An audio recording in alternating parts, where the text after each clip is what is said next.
Hello दोस्तों, सभी का वेलकम। आज हम इस वीडियो में बात करेंगे रेलवे के जेई का जो एग्जाम आया था पिछली बार का, वो कैसा था, उसका एनालिसिस करेंगे। क्योंकि आपको नहीं पता कि उसमें मैथ के जो सवाल आते हैं वो सवाल अलग आते हैं, रीजनिंग के सवाल अलग आते हैं, साइंस के सवाल अलग आते हैं, या फिर मिक्स आते हैं, या फिर साइंस में न्यूमेरिकल आते हैं, या फिर जो मैथ रीजनिंग के सवाल आते हैं वो हार्ड आते हैं या फिर ईजी आते हैं। आपको नहीं पता है ना, तो आज पता चल जाएगा। साथ ही साथ हम एग्जाम पैटर्न भी डिस्कस कर लेंगे, जिससे आपको अपने होने वाले एग्जाम के बारे में काफी कुछ आइडिया हो जाएगा। इस वीडियो को अगर ये 10-12 मिनट की बनेगी तो समझ लीजिए 10-12 मिनट आपके काम के रहेंगे, कोई फालतू की बातें ज्यादा नहीं रहेंगे। ठीक है, शुरू करते हैं। सबसे पहले देख लीजिए एग्जाम पैटर्न। ठीक है, एग्जाम पैटर्न समझने के लिए आप एक बात समझिए कि ज्यादातर एग्जाम पैटर्न कुछ इस तरह के होते हैं जिसमें कि CBT 1 और CBT 2 में कुछ समानताएं होती हैं, सिमिलरिटी होती है। पर यहां पर ऐसा नहीं है। आपको CBT 1 के लिए पूरी तरह से अलग पढ़ाई करनी पड़ेगी और CBT 2 के लिए अलग तरह से, क्योंकि CBT 1 है नॉन टेक्निकल और CBT 2 रहेगा टेक्निकल। ये नीचे जरा आप एग्जाम पैटर्न पे जाइए, CBT 1 को देखते हैं जो सबसे पहले आपका होगा। ठीक है, और यहां पर एक बात समझ लीजिए, जो भी पढ़ने में मीडियम से थोड़े से भी ऊपर हैं, मतलब मीडियम भी हैं कह सकते हो, अबव एवरेज जिसको आप कह सकते हो, वो CBT 2 तक जरूर जाएंगे। ऐसा नहीं है कि वो CBT 1 से बाहर हो जाएंगे, उनकी छटनी हो जाएगी, नहीं। ठीक, CBT 1 में 30 नंबर की मैथ आएगी दोस्तों। थोड़ा इसको जूम कर देता हूं। CBT 1 में जूम क्यों नहीं हो रहा भाई? CBT 1 में 30 नंबर की मैथ आएगी दोस्तों। ठीक है, और रीजनिंग आएगी 25 नंबर की, जीए 15 नंबर की और साइंस 30 नंबर की। कुल मिला के आपके हो गए 100 सवाल। अब आपको डिसाइड करना है कि आपके, मतलब आपको चेक करना है कि आपके मैथ कमजोर है, रीजनिंग कमजोर है, जीए कमजोर है, या फिर साइंस कमजोर है। यहां पर आपको 3 सब्जेक्ट दिख रहे होंगे जिनको कि आप बिल्कुल नहीं छोड़ सकते हो। वो कौन कौन से हैं? आप जरा साइंस को देखिए। साइंस आ रही है दोस्तों 30 नंबर की, मैथ आ रही है 30 नंबर की, यानी 60 नंबर 2 सब्जेक्ट दे गए। रीजनिंग आ रही है 25 नंबर की, यानी 85 नंबर तक पहुंच गए हो। अब बचा जीए, तो आप इस तरह से देख सकते हो। पहले एक बार CBT 2 का भी जरा देख ले सिलेबस। जीए यहां पर 15 नंबर की, फिजिक्स और केमिस्ट्री, पहले साइंस आ रही थी पर अब सिर्फ आ रही है फिजिक्स केमिस्ट्री। ठीक है, बायो यहां पर हट गई है। ठीक, फिजिक्स केमिस्ट्री आ रही है 15 नंबर की। ठीक, बेसिक्स ऑफ कंप्यूटर एप्लीकेशन ये आ रही है 10 नंबर की, basics of environment and pollution control ये भी 10 नंबर की, और 100 नंबर का आएगा आपका टेक्निकल। ठीक है, कुल मिलाकर 150 नंबर होंगे, 150 सवाल होंगे 120 मिनट में। यहां पर 100 सवाल थे 90 मिनट में। अब आप देखो, क्या आपका CBT 1 का पढ़ा हुआ कुछ भी आ रहा है CBT 2 में? भाई सिर्फ एक साइंस की, फिजिक्स केमिस्ट्री को छोड़ के और जीए को छोड़ के, हाँ, कुछ भी नहीं आ रहा है। ठीक है, अब समझिए पढ़ना कैसे। पढ़ना ऐसे, अगर आप किसी अन्य एग्जाम की तैयारी कर रहे हो तो वही मैथ और रीजनिंग समझ के चलिए, यहां पर काम आ जाएगा। बैंक की नहीं, अगर आप SSC के किसी एग्जाम की तैयारी कर रहे हो, या फिर आप ALP के किसी एग्जाम की, ALP की तैयारी कर रहे हो, या फिर आप टेक्नीशियन की तैयारी कर रहे हो, तो वहां भी तो आप मैथ और रीजनिंग पढ़ रहे होगे, नहीं पढ़ रहे होगे? तो वही मैथ और रीजनिंग आपके यहां पर काम आ जाएंगे। ठीक है, आपको यहां पर कुछ अलग से पढ़ने की जरूरत नहीं है। ठीक, मैथ और रीजनिंग के लिए आप यहां पर ज्यादा समय एक्स्ट्रा ना दें, आप दोनों एग्जाम की साथ ही में तैयारी करते रहें, क्योंकि CBT 1 तो यहां भी वैसा ही है। साइंस पे आपको मेन फोकस रखना है, क्योंकि अगर आपको रेलवे में निकलना है तो साइंस बहुत इंपॉर्टेंट होता है। सिर्फ NTPC को छोड़ के हर एग्जाम में साइंस बहुत ज्यादा नंबर की आती है। ठीक है, अब बचा जीए। जीए जैसे मेरी कमजोर है, तो यार मैं जिनकी भी कमजोर है मैं उनको ये सलाह देता हूं कि आप जो जीए है वो ट्रिक्स से पढ़ लीजिए। बहुत सारी ट्रिक्स बनी रहती हैं हर टॉपिक को सीखने की, उससे वो टॉपिक आसान हो जाता है। अब आप कहेंगे यार ये हम बेसिक्स एंड कंप्यूटर कहां से पढ़े, basics of environment and pollution कहां से पढ़े? मत पढ़ो, अभी मत पढ़ो, होने दो CBT 1। CBT 2 की बिल्कुल चिंता मत करो अभी। ठीक है, भूल जाओ CBT 2 को। मैं बाद में जब समय आएगा वही सही समय होगा, अभी नहीं। सिलेबस देख लेते हैं। आपको नहीं पता कि सिलेबस क्या है दोस्तों। CBT 1 जिसमें कि 90 मिनट में 100 सवाल होंगे, ये देखिए 30 नंबर की मैथ आएगी और ये यहां पर टॉपिक लिखे हुए हैं। अगर मैं लिख सकता हूं तो दोस्त आप भी लिख सकते हो, है ना भाई? इस वीडियो को पॉज करो, अपनी कॉपी खोलो और लिख लो। यहां पर है रीजनिंग का सिलेबस, 25 नंबर की रीजनिंग आएगी। मैं लिख सकता हूं दोस्तों, आप भी लिख सकते हो, सीधी सी बात है। जो आपने रीजनिंग की कॉपी बनाई है उसके फ्रंट पेज पे, रीजनिंग के जो अभी आपने कॉपी बनाई है जहां पढ़ते हो उसके फ्रंट पेज पे आप इसको लिख लीजिए, या फिर एक पेज पे लिख के अपनी दीवार पर चिपका दीजिए, और क्या कहते हैं, जो जो टॉपिक होते जाए उन पर टिक मारते जाइए, तभी आपको पता चलेगा कि आपके कितने टॉपिक हो गए और कितने टॉपिक बचे हैं। इसके बाद दोस्तों दूसरे सब्जेक्ट आ जाते हैं जनरल अवेयरनेस, ठीक है, यानी जीए। 15 नंबर की जीए है, जिसमें कि आपकी हिस्ट्री भी आएगी, ज्योग्राफी भी आएगी, history, geography, polity, economics, world affairs, ठीक है, आगे करंट अफेयर्स, आपकी स्टैटिक जीके, काफी सारी चीजें आ जाती हैं।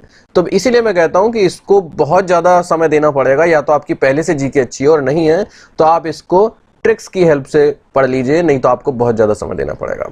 फिर बचती है जनरल साइंस, जो कि 30 नंबर की आएगी। ये आपके बहुत काम की रहेगी, इसको आपको बिल्कुल नहीं छोड़ना है, क्योंकि यहां पर आप स्कोर गेन कर सकते हो, ठीक है। ये मार्क्स गेनिंग वाला सब्जेक्ट रहेगा, और साथ ही साथ यहां पर टाइम बहुत कम लगेगा आपको सॉल्व करने में। जब आप देखोगे 30 सवाल है तो आप इनको करीब करीब अंडर 10 मिनट कर लोगे। 10 मिनट में 30 सवाल हो जाएंगे, तो मैथ रीजनिंग के लिए आपको ज्यादा समय मिलेगा। फिजिक्स, केमिस्ट्री और लाइफ बायोलॉजी यहां पर 10th क्लास तक की आएगी, सिर्फ 10th क्लास तक की, कोई दिक्कत वाली बात नहीं है, ठीक है। आगे चलते हैं। ये आ गया CBT 2 का सिलेबस, 120 मिनट में 150 सवाल, ठीक है। यहां पर आप देखिए जो जनरल अवेयरनेस है 15 नंबर की है, ठीक। जनरल अवेयरनेस जो है 15 नंबर की है, वही history, geography, polity, economics, current affairs, physics and chemistry up to class 10th है 15 नंबर की। ये आप CBT 1 में ही क्लियर कर चुके होंगे, यहां पर आपको ज्यादा समय देने की जरूरत नहीं पड़ेगी। अब बचता है कंप्यूटर। आप कंप्यूटर में कंफ्यूज थे तो दोस्त ये रहे सारे टॉपिक। कंप्यूटर का architecture, input output devices, storage devices, network operating, बहुत ज्यादा कठिन नहीं पड़ेगा आपको। आप क्या करिए, अगर आपको कुछ नहीं मिलता है तो ये कंप्यूटर की कॉपी बनाइए, ये टॉपिक्स लिखिए और फिर इन टॉपिक्स को YouTube पे सर्च कर लीजिए और आप उससे पढ़ सकते हैं अच्छे से। कोई दिक्कत वाली बात ही नहीं है, मैं आपको सच बता रहा हूं, मैंने भी ऐसे ही पढ़ा था। मैं CBT 1 में पास हो गया था, CBT 2 तक पहुंचा था। CBT 2 में करीब मेरे 90-95 नंबर थे और कट ऑफ तो 100 के ऊपर गई थी, 150 में से 105 या 108 ऐसी कुछ गई थी। क्यों? क्योंकि भाई साहब टेक्निकल वो सब्जेक्ट है जहां पर आप, अगर आपका अच्छा है तो भाई सीधी सी बात है, नॉन टेक के भरोसे थोड़ी जीत सकते हो CBT 2 में। अब हमने बीटेक में पढ़ाई नहीं करी, सरकारी से पढ़े हम, ठीक है। हालांकि 12 तक के सरकारी आप कहोगे कि अच्छे नहीं होते हैं, पर जो ग्रेजुएशन वाले सरकारी होते हैं उनको अच्छा ही बताया जाता है भाई, है ना, क्योंकि बकायदा भाई सेलेक्ट होके आए तभी तो सरकारी में आए हैं। परंतु क्योंकि हमने अपनी जिंदगी मजे में निकाल दी थी, हम मजे करते थे, ना ड्रेस थी हमारे स्कूल की, कुछ नहीं था, बिल्कुल सरकारी, है ना। किसी क्लास में आए नहीं आए, भाग गए, गोल मार दिया, है ना, टीचर ने निकाल दिया, बात करते हुए पकड़ गए, टीचर ने निकाल दिया, कभी हम नहीं आए, कभी टीचर नहीं आए, यही सब चलता रहता था। पेपर आता था और तब तो हमें अपने दोस्तों से पूछते थे भाई काय का पेपर है, कल काय का पेपर है, ठीक है। तो तब हमें पता चलता था, फिर हम अपने दोस्त से कहते थे भाई कहाँ से पढ़े, तो एक ना एक तो पढ़ाकू होता ही है, फिर उसकी कॉपी के फोटो खींचते थे हम, है ना, ऐसे बहुत सारे लड़के थे हम तो ये सब चलता था। तो हमारी टेक्निकल भाई उतनी अच्छी नहीं थी, जिस वजह से। अच्छा, अब देखिए हम अब सॉल्व करने वाले हैं प्रीवियस ईयर क्वेश्चन का एक पेपर जेई वाला, ठीक है। ये मैं इस बुक से एक पेपर ले रहा हूं, ये किरण पब्लिकेशन की जेई की प्रीवियस ईयर वाली बुक है, जेई वाली, ठीक है। यहां पर 3 कैटेगरी दे रखी है, यहाँ पर depot material superintendent, information technology, chemical and metrological assistant. इससे आपको बहुत ज्यादा फर्क नहीं पड़ेगा, क्योंकि ये है CBT 1 की, और CBT 1 में तो सिर्फ और सिर्फ नॉन टैग है, कोई समस्या वाली बात ही नहीं है। पीला ले लेता हूं, पीला इस पे अलग दिखेगा, ठीक है, CBT 1 का, ठीक है।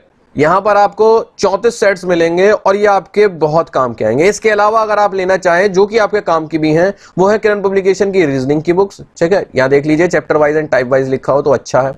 मैथ की बुक, इसके अलावा जीए और साइंस की बुक, ये बड़ी अच्छी बुक है, ठीक है, ये वाली जिसमें सामान्य जानकारी है, हिंदी इंग्लिश दोनों मिल जाएंगे, डिस्क्रिप्शन में आपको लिंक मिल जाएगा। और साइंस की बुक्स, क्योंकि मैंने आपको बताया दोस्त, अच्छा साइंस की बुक में ही आपको एक कंप्यूटर, पर्यावरण, प्रदूषण, जो कि CBT 2 में आने वाले हैं, यही तो आने वाले हैं भाई, ये सब भी आपको मिल जाएगा।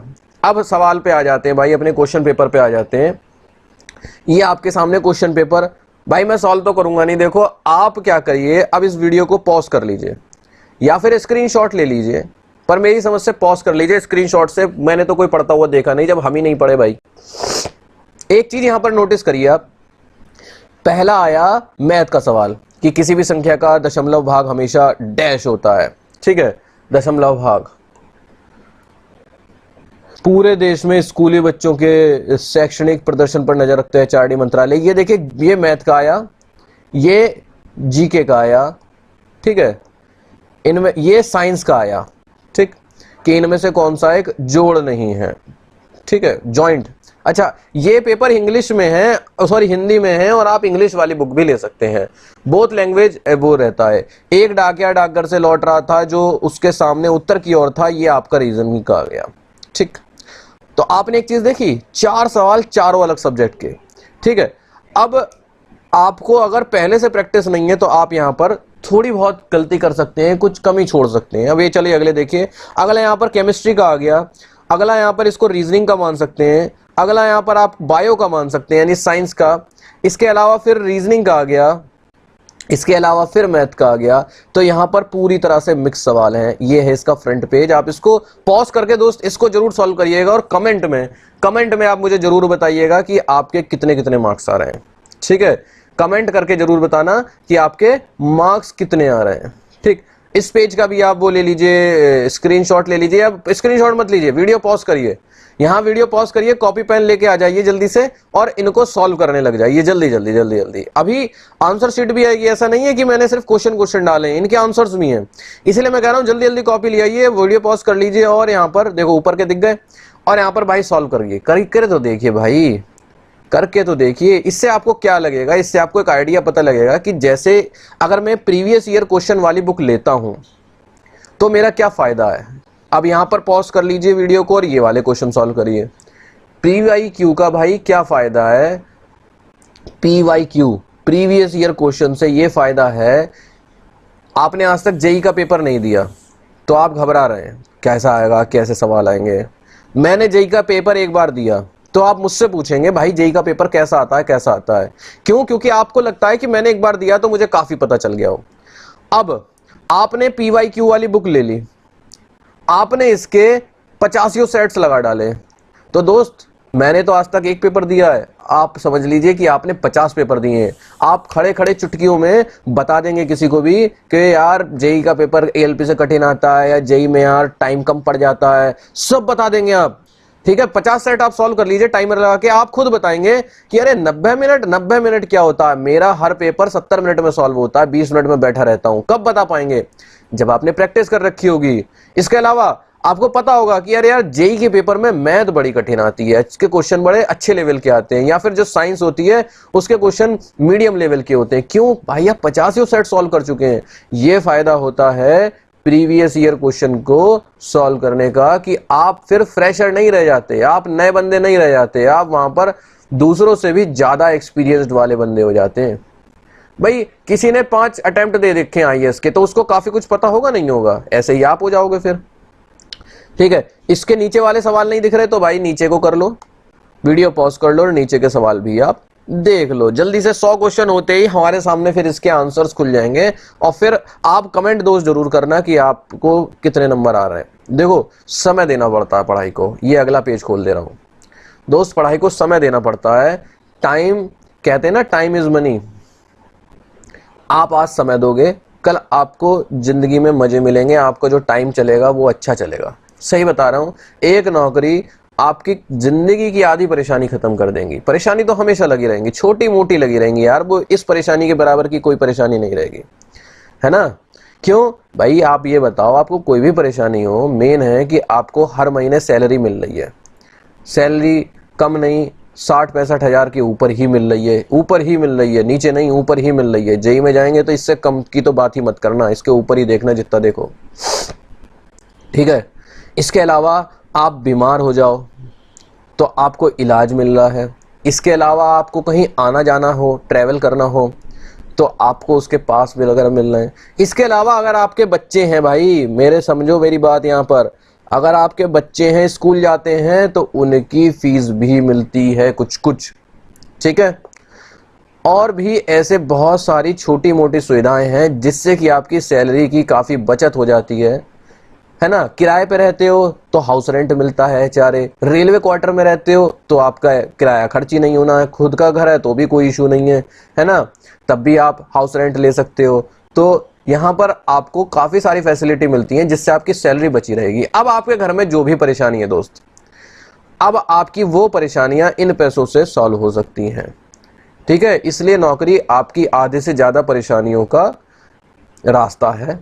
ये आखिरी पेज है दोस्त, ये यहाँ पर इसके उत्तर लिखे हुए हैं जिससे कि आपको चेक करना है कि आपने जो किया वो सही किया कि नहीं किया। आप यकीन मानिए ये आपके लिए बहुत अच्छा है कि अगर आप प्रीवियस ईयर, अब आप खुद बताओ, मुझे सच्ची बताना, अपने दिल से बताना, अगर आप ये क्वेश्चन पेपर सॉल्व करते हो तो कहीं ना कहीं अगर आप यहां पर हो तो आप एक स्टेप तो ऊपर पहुंचते हो आरआरबी जेई के एग्जाम के एक्सपीरियंस में।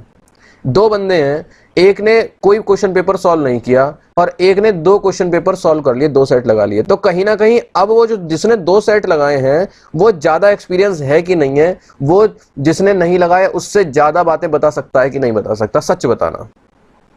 बस वही है, ये प्रीवियस ईयर क्वेश्चन वाली बुक इसीलिए इंपॉर्टेंट होती हैं।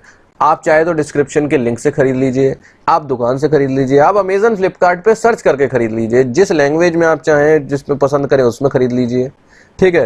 पेपर कई सारी लैंग्वेजेस में आता है, आप वहां पर लैंग्वेज भी चेंज कर सकते हैं, एक डिफॉल्ट लैंग्वेज चूज करनी होती है, उसके अलावा हर सवाल की जो लैंग्वेज है वो चेंज कर सकते हैं। तो ये सब है दोस्त, ये आपका प्रीवियस ईयर क्वेश्चन पेपर का मैंने एक सेट लिया, अब आपको इसमें सॉल्व करने हैं, ठीक है। आप वीडियो को पॉज कर लीजिएगा जहां भी आपको जो क्वेश्चन देखना हो, ठीक, और आप इसको सॉल्व जरूर करके कमेंट में जरूर बताना कि आपके कितने मार्क्स आए। बुक्स मैंने आपको बता दी, साइंस की बता दी, साइंस की प्रीवियस, इस साइंस वाली बुक में आपको थ्योरी मिलेगी, प्रीवियस ईयर के क्वेश्चन नहीं, थ्योरी मिलेगी, पढ़ने के लिए मिलेगा। पर्यावरण, प्रदूषण, विज्ञान, प्रौद्योगिकी, कंप्यूटर, ये इंग्लिश में ले लीजिएगा आप, अगर आपको हिंदी में दिक्कत है तो इंग्लिश में ले लीजिएगा, ठीक है। और ये वाली जो बुक है इसमें आपको सिर्फ और सिर्फ क्वेश्चंस मिलेंगे, साइंस के और जीके के, आज तक के आए हुए 1996 से आए हुए आज तक के हर एग्जाम के क्वेश्चन मिलेंगे, ठीक है। तो टॉपिक आप कहीं से पढ़ लीजिए, मैथ की हो गई, ये रीजनिंग की हो गई, और जिस बुक का मैंने आपको क्वेश्चन पेपर दिया है वो ये है जूनियर इंजीनियर की प्रीवियस ईयर क्वेश्चन वाली बुक, ठीक है। इससे आपको बहुत आइडिया मिलेगा, सिलेबस मैंने आपको बता दिया। तो उम्मीद है ये वीडियो जो भी आरआरबी जेई के एस्पिरेंट्स हैं उनके लिए हेल्पफुल रही होगी।